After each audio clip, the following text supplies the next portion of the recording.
ঢাকা আটে কী করবো ওই জায়গাটায় আমরা ফোকাস করতেছি, যাতে জনগণের কল্যাণটা আমরা সাধন করতে পারি।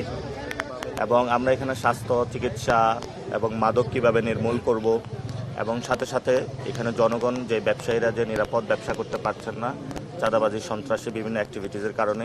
আর আমরা প্রথম দফা দাবি রেখেছি শহীদ ওসমান হাদি ভাইয়ের বিচার। আপনারা জানেন যে গতকালকে শহীদ ওসমান হাদি ভাইয়ের বিচার নিয়ে মাঠে এসেছিল, শান্তিপূর্ণ আন্দোলন ছিল শাহবাগে।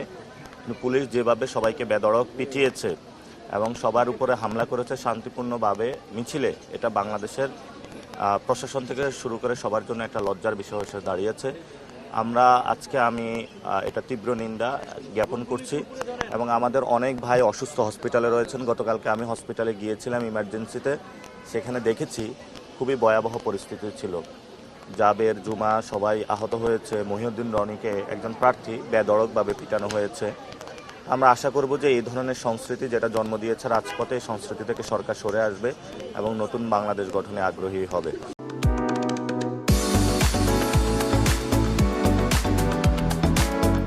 আমরা আমাদের যে ইশতেহার প্রকাশ করেছি সেখানে প্রথমে রেখেছি শহীদ শরীফ ওসমান হাদি ভাইয়ের হত্যার বিচার।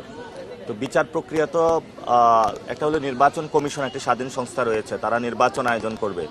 আবার আমাদের হলো বিচারালয় রয়েছে, তারা হলো ওসমান হাদি ভাইয়ের বিচার করবে। তো একটার সাথে সাংঘর্ষিক না। আগে একভাবে দাঁড় করানো হয়েছিল সংস্কার আর নির্বাচন কি আলাদা জিনিস কিনা, এবারও সেই সিচুয়েশনটা তৈরি করার চেষ্টা চালানো হচ্ছে। অনেকে আন্দোলনে এসে সাবোটেজ করে হলো ইলেকশনকে পিছানোরও একটা চেষ্টা করতেছে। আমরা সবাইকে আহ্বান জানাবো, বাংলাদেশে 12ই ফেব্রুয়ারিতে ইনশাল্লাহ ইলেকশন হবে যে কোনো মূল্যে, এবং সবাই আপনারা ভোট দিতে আসবেন। যদি কেউ ভয়ভীতি প্রদর্শন করার চেষ্টা চালায় সেগুলোর প্রতি আপনারা কর্ণপাত না করে 15 বছরে যে ভোট দিতে পারেন না সে অধিকার আপনি প্রয়োগ করবেন।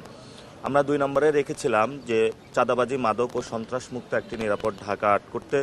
সেখানে আমরা বলেছি যে চাঁদাবাজ.com খুলে মাদক ব্যবসায়ীদের কিভাবে চক্রকে আমরা ধরবো সেগুলো আমরা স্পেসিফিক করেছি। আমরা বলেছিলাম যে সর্বজনীন একটি স্বাস্থ্যসেবা প্রয়োজন। এখানে অনেক মানুষ অসুস্থ রয়েছে, অনেকগুলো মেডিকেল কলেজ, হসপিটাল রয়েছে, সুচিকিৎসা পাওয়া যায় না, যার কারণে মানুষ ইন্ডিয়াতে চলে যাচ্ছে। এগুলো যদি আমরা ইন্ডিপেন্ডেন্ট করতে পারি এবং মানুষের দরগড়ায় স্বাস্থ্যসেবা পৌঁছে দিতে পারি, তাহলে আমরা একটি সুস্থ জীবন লিড করতে পারবো। এবং এখানে জানেন যে আমাদের মানসিক স্বাস্থ্যের একটি বিকাশ প্রয়োজন, সাথে সাথে প্রাণী, জনস্বাস্থ্য এবং প্রাণী সেগুলোরও একটি বিষয় রয়েছে যে আমরা যাতে তাদেরকে নিরাপদ করতে পারি সেই জায়গাটা আমাদের ব্যবস্থা করতে হবে। আমরা বৈষম্যহীন, মানসম্মত এবং নিরাপদ একটি শিক্ষা ব্যবস্থা চেয়েছি, যেই শিক্ষা ব্যবস্থার মাধ্যমে আমরা একটি নতুন বাংলাদেশ গঠন করতে পারবো।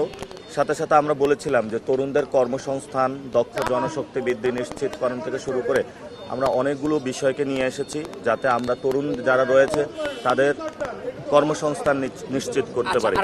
আমাদের নাগরিক বান্ধব এবং জনদুর্ভোগ কমিয়ে একটি নতুন বাংলাদেশ আমরা গঠন করতে চাচ্ছি। আগামী প্রজন্মের ঢাকা গড়তে চাচ্ছি। সাথে সাথে আমরা জনতার এমপি হবে সেই প্রতিশ্রুতি আমরা দিচ্ছি। পেশি শক্তির এখানে প্রয়োগ আছে।